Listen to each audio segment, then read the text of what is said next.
又见面啦，大家好，我是 Ryan。不知道观众朋友还记不记得前2个礼拜我发布了3代半 AAV 版本 MyV 的配置影片呢？还没有看的观众朋友，你们可以之后过去看一下啦。当时候因为这 Cosworth Berdua 它的试驾车还没有到，所以那时无法拍摄这个试驾体验内容分享给大家啦。可是呢，刚刚 Cosworth Berdua 它的 SA 打给我，跟我讲它的试驾车已经到了哦。其实我个人蛮期待这辆车的试驾体验的啦，毕竟这个 1.5NA 搭配这个新的 DCVT 加箱，我个人觉得应该会擦出一个蛮不错的火花啦。好啦，废话不多讲，就让我们开始今天的试驾体验内容吧。Let's go！ 今天陪我试驾的是来自 Consomme 的 SA， 来自我介绍一下。大家好，我是 Evin， 来自 Berdua Consomme。好 ，Evin， 今天我们来试驾这辆3代半的 MyV。一看这个内饰啊，这个椅子啊，就知道是 AAV 版本啦。AAV 版本的这个红红的边的内饰。其实有些人觉得这个椅子，好看，有些人觉得不好看。对，太过亮或者是太 sharp 了颜色。对，不 OK 啦，就是也是有顾客就是反映就是很运动化它的颜色。对，见仁见智啊，这种椅子。对的。所以其实想问一下这一辆 MyV 来讲的话呢，其实有些 customer 会觉得，我要买一辆车，但是不懂在Ativa 跟 MyV 之间要选择，你会怎样的去让顾客做出他想要的选择呢 ？OK， 讲了这两辆车呢都是一样是 B segment 的车啦，只是它们的差别就是在于一辆是 hatchback， 一辆是 SUV。OK， 我来讲的话，这两个的价位也是差不多啦。而且讲MyV 也出了很多代 facelift，所以讲我还是觉得 MyV 还是 OK 的啦，还是可以去选择的一辆车。Ativa 也不要讲它不好什么啦，同样两辆车也是配置了 DCVT 的压箱。OK， 所以我觉得两者之间也是会纠结一下啦，就是讲这两辆车就很相像啦，它的价位啊，它的车型之类啊，所以还是见仁见智，还是我觉得是看个人的喜好啊，就是要这样的pattern的车。对，我个人觉得啦，如果今天可能要一个有承载能力的用途的车，我会偏向选择可能讲推它什么是 Ativa 啦。但是如果讲要长期可能载人啊，后座载人的话，我会比较推MyV 哦。对，因为 MyV 后面的空间会相较起来跟 Ativa 相比啦，会比较的大。是，而且如果是讲后座，就是我们的窗涡帘是 Ativa 会比较大一点，Ativa 是303涡帘，就 MyV 就277吧。是，对，然后两个都有这个椅背64分离倾倒啦。对的，对，所以我觉得以这样子的方式来选择，我觉得是比较容易啦。就讲如果要承载能力的就Ativa，然后可能后座要长期载人的就选择 MyV。对，因为两辆车来讲的话，都是属于比较城市使用的用途的车比较多啦，就讲定位啦，我们它定位啦。对以这样的定位，所以我觉得其实Berdua就是很厉害的地方。对，你要什么我就卖你什么。对，你要什么我就做什么给你。就是这样子。尤其现在以这样子这辆 AV 版本的满配的这辆车，又包括有这样多的先进的配置，还有我们的 Adaptive Cruise Control， 还有我们的 RCTA，还有 Blind Spot Monitor，之类的东西都是主要 Berdua 都是注重在我们安全，安全的东西，因为要照顾我们 Berdua 的顾客的安全。就是以6万块钱，你可以买到这样多先进配备的车。对的，又有 L2 自动驾驶啊。对，2级自动驾驶就是在6万块里面是真的是很值得的，这样子。是。不过我有一个问题我们知道嘛 ，AV 版本才会有这个 reverse camera 对 ，H 版、X 版，然后甚至1.3版本都不会有对这个问题可能就得问一下啦。如果今天有个顾客买 H 版本，OK， 他可以要求加装这个 reverse camera 吗？原厂是没有的加装的。原厂是没有的加装。都是要另外自己再装。就是讲去外面找 accessories 的人来装过啦。对的。OK， 好，这样就保边了。这样子的话，就可能导致会 void warranty 嘛。外warranty 就不会啦，主要是你不要把它的 wire 剪到，主要的 wire 剪到。哦，就是因为我们拉 wire 的话，比方讲我们装 dash cam 啊之类，是没有外warranty 的。就是要找到那种 plug and play 啦。对的。要比较可靠一点的 accessory 的人装，或者是拿原装的人装。哦，可以，了解。对，因为有些人讲，我就不太需要这样多的这种配备啊，但是没有 reverse camera 就有点讲不过去啦。对，就是 model hash 都有 DVD player screen 啊，就是为什么没有那个 reverse cam 之类的，会有这种问题出现呢？是。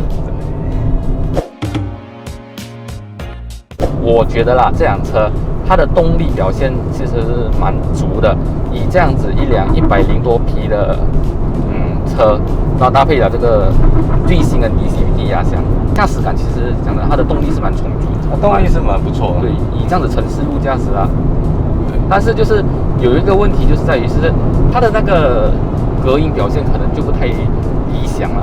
对啊，Pro2都会面对这种问题，就是在于隔音之类的表现，就是可能风噪啊，底盘传来那个胎噪那边，我觉得啦，就可能比较大声一点，这个可能是要之后可能有待进步的地方。对，这是 Pro2一路以来都会面对的这个问题，希望还有之后可以去做个改变啊，做个进步之类。我们 Pro2自己也是有做 accessory gear 是 for 安装那个隔音效果的那个零件。是有的，就是要另外再加钱下来安装。是啊，对。这辆车的 braking 其实是蛮不错的，蛮扎实的。因为我以前驾过有些Pro2的车，它的不要讲了啦，凹渣啦，这讲凹渣啦 ，OK， 凹渣啦，它的 brake 其实会比较低，但是这个的 brake 我觉得蛮高的，有一点像多大的 brake 的感觉。是。然后当你没有打signal的时候，你可能踏到线的时候，它的那个车道辅助，它就是可能是抽你一点，带一点抽的感觉，不会有这种响到的感觉。因为有些车它抽回来的那种感觉是它的力道是很大，对。但是这个不会，它有的感觉就是它只是细微的跟你很轻，就是来很温柔，对，很温柔的，就是告诉你，回来一点，对，这一点我觉得是蛮不错的，对，比较贴心一点，是。因为有些时候它的那个力道太大的话，驾驶的人可能也会吓到，对，会吓到，感觉怎么我的 power steering 怎么突然间转了这样够力？就因为是在失灵还是对。我有跟你聊到嘛？对。你是一个第2代MyV的车主对。对比起这辆车，你会觉得有什么不太一样吗？这辆3代半的MyV，主要是它的压箱，我感觉到它的压箱 DCVT， 因为是像第2代的压箱是4度压，4AT，我感觉到这辆车的 DCVT 它的起步的顺畅感很顺畅，就是不会给我们换牙的感觉，是对，而且来起步的 pick up 的速度也是不会输给就是第1代的MyV 左右，所以我会觉得算不错啦这样子，而且东西配置安全性的东西都有做到位，而且价钱保持在60千以下这样子，我觉得是很划算。刚刚其实你有讲到嘛，小看之前的MyV呢，我觉得啦，它以这样的配置来讲，那个 4AT 的配置，它就是可能被了它的那个 Eco 模式给去干扰了，对，影响，然后变成起步的时候，它的力水可能就没有像2代的那个 4AT 来的那么爆发力，对，来的这么强，对。当它3代半换了这个 DCVT 过后，它的整个力顺畅，它那个爆发力很柔顺。对，虽然讲它少了那种换牙的感觉对，但是它整体来讲的话，整个的那个驾驶感，就讲起步的感觉，不会像小改款之前那种有一种力不从心的感觉。对。来，现在我们来试一下 ACC 跟车，现在应该是没有 detect 到车，detect 到，现在我们开成70 km。detect 到前方的螺里了，然后我 set 的距离是比较靠近的啦，再给它多一点。所以我现在 set 是在90 km/h， 但是因为前面的车它的车速没有很快，所以它把它控制在60，所以它会自动的去 detect 你前方的车辆的行驶速度来做变化。所以现在我是已经解放了我的右脚，我没有踩油，我没有踩 brake。它会跟前方的罗里保持一个距离。是，那现在前方罗里离开了。对。啊，它的速度又拉回来一点了，现在到70 km/h。它的这个跟车系统其实蛮灵敏的嘞，我觉得。对，因为主要是这次我们用的是 ASA 3.0，做了就是跟之前的 MyV 做了一个小调整，会更加的灵敏。它是可以 detect 到车辆、摩托车、脚踏车，因为行人也是可以 detect。所以比起上一代的话，会更加的灵敏。OK 啊，刚才我们讲到这辆车很多优点嘛，现在我们讲一下这辆车的缺点了。这我总结了，反正因为死字我嘛用它啦，你这是 SA， 你不可以讲它缺点的。对，我讲缺点啦。对，这辆车缺点，第一点就是我们刚刚所讲的车的隔音表现，它的风噪啊、台噪。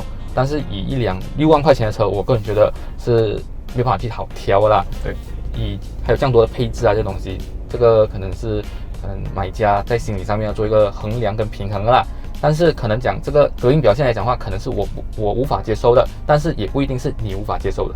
再来就是这辆车，它的换上这个 CVT 过后呢，虽然讲它的那个刚刚我们讲的它的沥水是很有，但是就是深踩油门的时候，可能起步的时候，它的那个 CVT 的那个声音，这个就是还是有了一种这样子，就一个噪音。对，这个也不只是本多车才会有这样子的情况啦。其实现在很多的用上 CVT 的车也是会有这样的情况啊，所以基本上我觉得这辆车的缺点就大概是这2个啦。讲一个好听一点的话，就是这辆车其实本多也做了很大的改变嘛，比如好像我们说的这个，对，之前会反光的那个chrome边啊，它也是做了改变，然后加入了很多这种电子安全辅助配置，让驾驶者在驾驶的时候有一个很不错的驾驶体验。对，这是我个人觉得这辆车的优点啦。再来包括了这些6颗 airbag 啊这些东西，所以本多很懂怎样去抓现在的顾客要求的东西，就是配置要足够。对啊，这个是比起他的对手来的好一点的啊。虽然讲他还是没有 armrest 啊，armrest 这个还是要我们自己去外面安装，自己去加进去啦。是。所以今天这辆 Berdo MyV 3代半 AV 版本的试驾，我是相当的满意啦，相当满意哦，非常好。因为我自己我是 MyV 的车主，我驾这辆车我也是觉得蛮满意。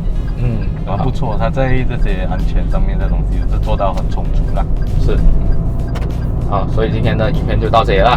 如果想要买本多车的朋友，可以联络一下Edwin 他是11Alarm Consumer 的 SA 啦。对，他的联系方式啊、地址啊，我都会放在下面的资讯栏。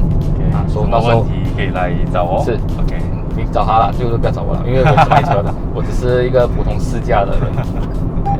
看他的 Blind Spot Meter，Blind Spot Meter 后颜色。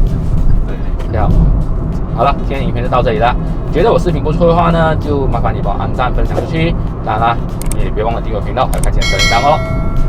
在这里也先预祝你好人一生平安啦。好了，我们下个星期的视频再见啦，拜拜。